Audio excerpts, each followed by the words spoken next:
Thank you. Ladies and gentlemen, brothers and sisters, distinguished guests, Grand Master, good afternoon. Good afternoon. It's a privilege for me to represent my Grand Master, Bradford A. Goebel, who's from Cleveland, Ohio, and could not be with us this afternoon, but I certainly feel honored to be here with you today. I'd like to share something with you, and I don't know if I can explain it. Maybe I won't have to, because maybe you're feeling the same way I am. But right now I feel a sense of encouragement, hope, and inspiration.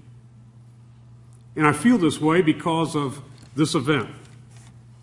And my grateful thanks to the administration and the staff of this magnificent facility, our Masonic home here, for putting this event together today.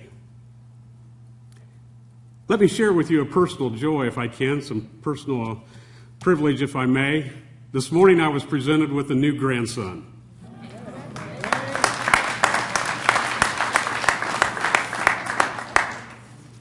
Mommy and that chubby little boy, they're doing real well. They're still in the hospital right now. I get that chubbiness, I guess, it gets from Grandpa here.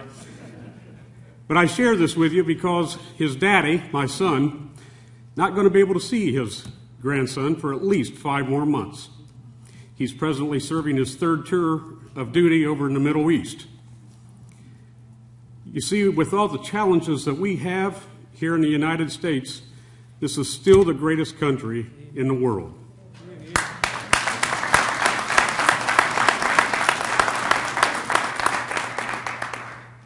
But my friends, freedom is not free. Our freedoms come on the backs of our gallant men and women who serve in our armed forces today, and the service that's been provided by our gallant warriors, such as our Tuskegee Airmen. My hat's off to you. We salute you. My father was served in the Army and came ashore in Normandy and battled the Bulge. He never talked anything about his experiences in World War II. He did share with me one time, and this is the only thing he ever said about it, but he also, near the end of the war, liberated a concentration camp. I can only imagine what that was like. I experienced the Vietnam War era, and now my son is serving his country today. Hopefully this will be his 3rd and last tour. But my special thanks to these gallant men who are part of what has been called the greatest generation. Many, many thanks to you. We owe so much to the men and women who have served in prior wars and serve today and undoubtedly will serve in the future. We owe them the utmost respect for preserving our many freedoms. And with that, it's been such a pleasure to be with you. God bless our United States of America. God bless our beloved Masonic fraternity. God bless each and every one of you. And until we meet again, God bless. This time we'll ask for remarks from the Most Worshipful Grand Master of the Most Worshipful Prince Hall Grand Lodge of Ohio, the Most Worshipful Robert L. Jones.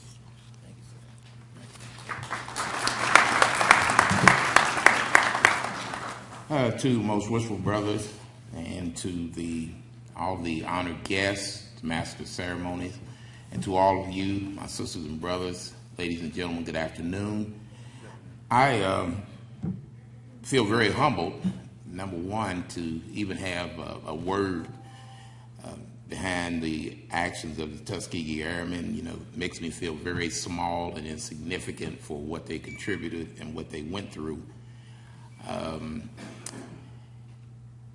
But I have to say that while I was sitting here and I was thinking about how inextricably linked we all are,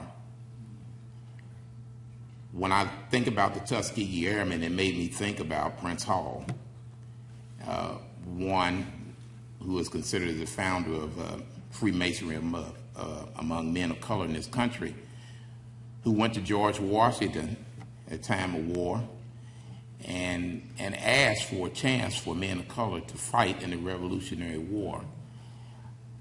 These Tuskegee Airmen emulated that by the fact that it was unheard of for black men, African Americans in this country to fly planes, and they wanted to fight for the country and fly planes in a time where they weren't welcome in certain places, restaurants and hotels and what have you. So the foundation was set. I don't know whether they were thinking about it or at that time the founders, the original Tuskegee Airmen, but they were originating our Masonic founder.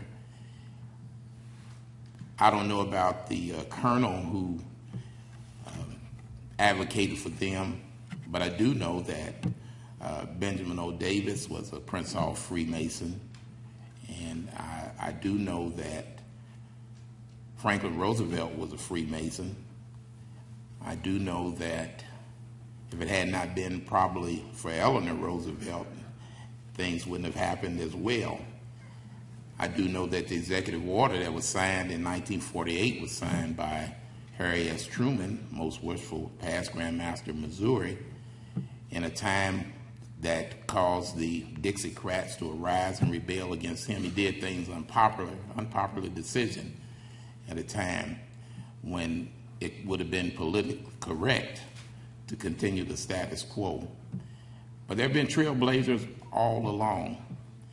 And in this country, in all the wars that we fought, whether it was the British in the Revolutionary War, whether it was the Nazis in World War II, whether it was the communists in Vietnam, Korea, the greatest enemy that we have is ignorance.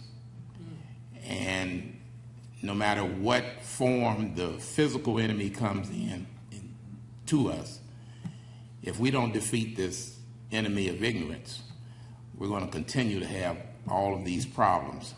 I'm encouraged by the fact that Jerry and Tim and the staff here decided to have this program, because I think it's one more stab in the war against ignorance. You talk about the war against terror, that's fine, but the ignorance is what's held us back from reaching our full potential as a nation. And I urge you to continue to fight this war with programs like this, to let people know that there are contributors from everywhere, and that, again, we're so linked together, sometimes we don't even know it until it's revealed to us by someone from the outside, so to speak. But again, I'm humbled. I thank you for the opportunity. It's kind of bad to be last because everybody's ready to go, and then you have speakers like Brother Watson speaking, and you have to get up, and I see people.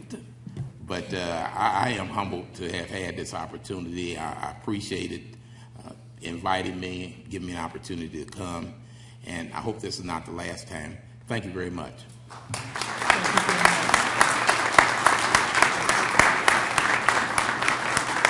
I will offer in my defense that they say the best for last, Grandmaster.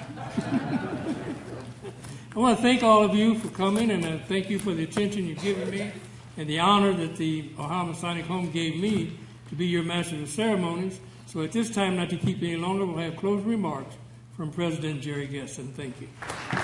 Tradition has it in the fraternity that nobody speaks after the Grand Master.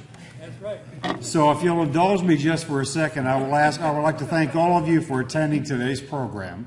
And if you'll remain seated while our guests leave the auditorium, they will be glad to meet you in the Hillman Social Room, which is the building directly to your left as you go down the corridor, to give you an opportunity to chat with them individually and thank them for their service. Thank you. And that will conclude our program for the day. I'm going to grab the Grand Master so we can restage this. Good. So we get that.